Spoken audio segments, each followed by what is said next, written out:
Meus amigos, o MPSP+, desta semana é especial. O nosso convidado é o Procurador-Geral de Justiça, Mário Sarrubo, que está iniciando o seu segundo biênio à frente do maior e mais importante Ministério Público do país. Doutor, o senhor obteve a maior vitória na história da instituição para a formação da lista tríplice para o cargo de Procurador-Geral de Justiça. A que o senhor atribui essa votação tão expressiva? Obrigado, Cláudio. Eu acho que a expressiva votação reflete o trabalho desenvolvido no Ministério Público nesses 2 anos. Foram anos muito difíceis, havia crises internas, havia crises externas, havia a pandemia.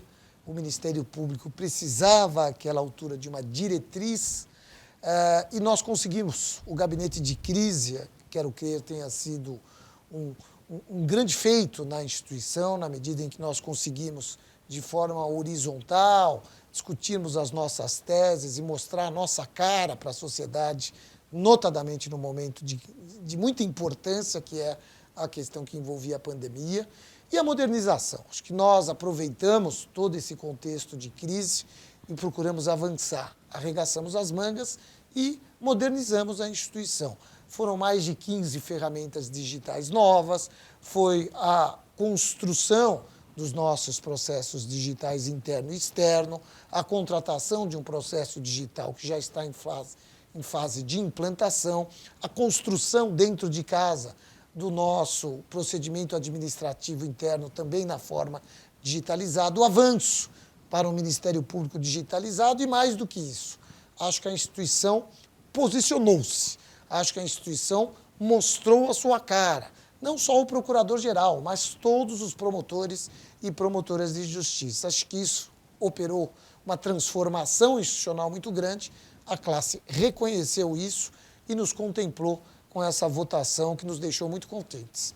Doutor Mário, o senhor toca em pontos, para mim, fundamentais, porque em 2020 e 2021, se o Ministério Público não enfrentou a maior crise da sua história, enfrentou certamente uma das maiores por conta, evidentemente, da pandemia, né? 2020, 2021, seu primeiro biênio foi marcado pela pandemia.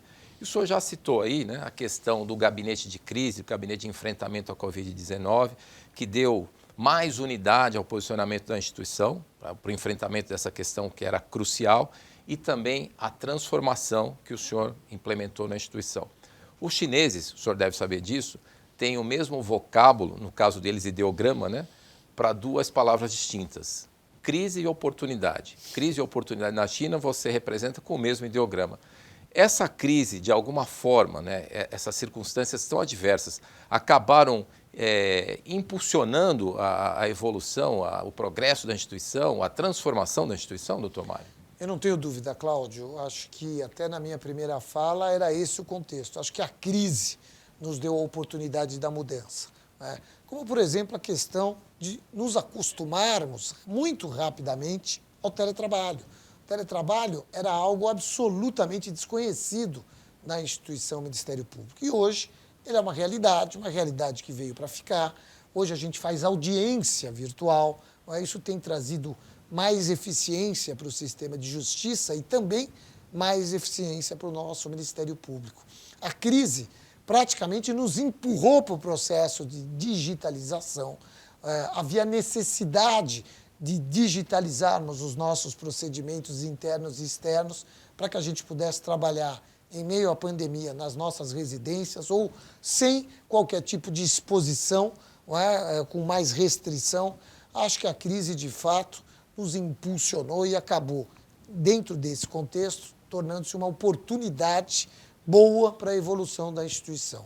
E nós, aqui na Procuradoria-Geral, o gabinete, e o mais importante, não só o gabinete, os colegas viram essa oportunidade. E os mais de 1.900 membros da instituição abraçaram essa oportunidade e transformaram o Ministério Público. De fato, você tem razão. A crise criou a oportunidade da mudança. Perfeito, doutor. E agora, no próximo biênio, né, o trabalho continua. Quais são as suas prioridades? A votação nos traz uma grande responsabilidade, que é manter a energia e manter os avanços, e avançarmos ainda mais. Então, hoje, nós temos uma instituição que está por exemplo, 75% digitalizada. E a meta é 100%, por óbvio. Não é? Nós temos, como eu disse, que voltar a nossa proa, que estava ainda no século XIX, para o novo século, o século XXI. Então, nós temos que pensar em digitalização, nós temos que criar promotorias regionais de direitos humanos, de segurança pública, promotoria regional do meio ambiente, a promotoria regional de execuções penais, tendo o promotor de execução penal a tutela coletiva, porque a execução penal é o complemento do ciclo da pena, do ciclo do crime. O ciclo do crime ele termina na boa execução da pena. E o Ministério Público tem que intervir neste contexto, porque esse é o nosso papel, é fundamental. E todos esses temas, eles transcendem as fronteiras das nossas cidades, das nossas comarcas. Então, o ideal é que esses temas sejam tratados em promotorias regionalizadas, com um olhar mais amplo, como a gente gosta muito de dizer por aqui, olhando para a floresta e não só para a árvore, avançando nas decisões. Nós temos que construir o nosso plano de atuação, dialogando cada vez mais com a sociedade. Nós temos um projeto ainda embrionário, que é o projeto estratégico MP Social, que fundamentalmente é a construção do plano de atuação da instituição através do diálogo interno e externo, de forma dialógica, portanto, multidisciplinar, horizontal, para que a instituição possa, cada vez mais, buscar uma estratégia que lhe permita resultados bem mais rápidos. Nós temos, por outro lado, que regulamentar o teletrabalho, trazer para nós essa vantagem que é o teletrabalho em busca de mais eficiência, sem perdermos o contato com a sociedade. Porque o promotor tem no seu DNA o contato com a população. Mas tudo isso nós temos que criar um contexto para favorecer e trazer mais eficiência e melhores resultados para a população. Então, são inúmeros os desafios que estão postos para o próximo biênio e que nós pretendemos, com muita energia e com muito diálogo, porque nada se constrói sem o diálogo, levarmos adiante e transformarmos ainda mais esse Ministério Público. Doutor Mário, o senhor incluiria entre esses desafios a missão de preservar o modelo de Ministério Público que emergiu da Constituição de 1988? Nós temos acompanhado algumas iniciativas, especialmente no plano legislativo, que de certa forma se contrapõem a esse modelo que aprendi com o senhor é único no mundo, né? Mas parece que a gente corre o risco de passar por alguns retrocessos. Em relação a esse modelo de Ministério Público advindo da Carta Magna de 88, ele está garantido? Qual a sua visão sobre essa questão, doutor Mário? É muito importante que nós tenhamos mais estratégia e mais resolutividade, porque a Constituição Federal nos deu um leque enorme de atribuições e, ao longo das últimas 3 décadas, nós continuamos ainda em processo de aperfeiçoamento e nós temos que ter aquele olhar de que todas as missões que nos foram dadas pela Constituição são missões fundamentais. Não é? Então, existe aqui na carreira muito aquela ideia de que nosso DNA é o DNA do crime. E não é verdade. O nosso DNA é o do crime, é o dos direitos humanos, é o das questões ambientais, o olhar para a infância, para a educação, para a saúde, e tudo com muita eficiência.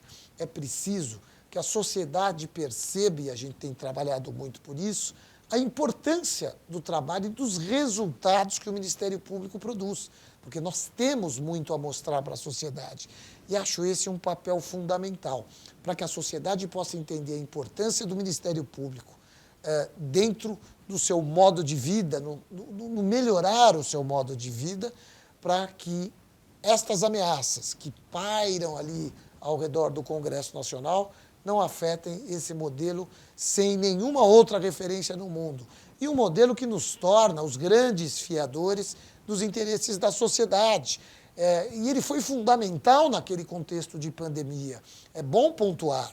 Na pandemia, ideologizou-se, houve uma atuação ideológica por parte de governos, tanto federal quanto estadual, houve um debate muito intenso. E o Ministério Público não se filiou a nenhum lado. O Ministério Público filiou-se ao quê? A lei, a Constituição e a ciência. Foi a instituição que deu o tom correto no trato da pandemia, sem olhar para questões político-partidárias. E é essa instituição que tem que ser preservada. e a preservação da nossa instituição, ela anda ao lado da sua eficiência. Portanto, mais estratégia, maior resolutividade. Esse é o nosso papel fundamental nesses próximos anos, para que as nossas atribuições, que são muitas, não sejam aí objeto de modificações no Congresso Nacional. E para tanto, doutor, o senhor certamente conta com essa energia nova. Nós temos em andamento um concurso, né, em que jovens talentos procuram ingressar na carreira, né? E o senhor até, que já cumpriu um papel fundamental na instituição, o senhor foi diretor da Escola, né, Superior do Ministério Público.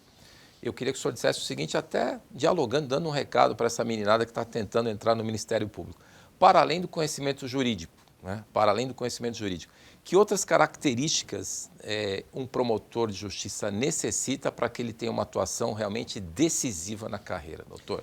É muito importante, nós procuramos até, dentro do que era possível, mexer no concurso público, né, para que pudéssemos avaliar um pouquinho da sensibilidade social. É importante que aquele que quer trabalhar no Ministério Público tenha uma empatia com a sociedade, com o povo, e saiba ler as necessidades da população, saiba atender, tenha aquela visão de fraternidade, de uma sociedade, aquela visão acolhedora, né, das demandas sociais, é muito importante. Por isso que nós trabalhamos demais esse Ministério Público, esse MP, Projeto Estratégico MP Social, que é uma aproximação da instituição com a sociedade, procurando entender a pauta prioritária da sociedade, conjugando com aquilo que nós pensamos, conjugando com aquilo que determina a lei e a Constituição, e a partir daí nós atuamos. Isso vai trazer resultados melhores, mais rápidos, isso vai nos aproximar da sociedade, mas para isso é preciso perfil. Então a gente quer que venham esses jovens, esses valorosos jovens, mas que eles tenham um olhar para as necessidades da sociedade. Tem que ter aquela sensibilidade, ela é fundamental para ter sucesso na nossa instituição e para fazer com que o nosso Ministério Público seja uma instituição efetivamente transformadora. Perfeito. Doutor Mário, eu agradeço muito a sua gentileza. A gente sabe que a sua agenda é super concorrida. O senhor reservou esse tempinho aí para conversar, não só com os membros da instituição, mas também diretamente com a opinião pública.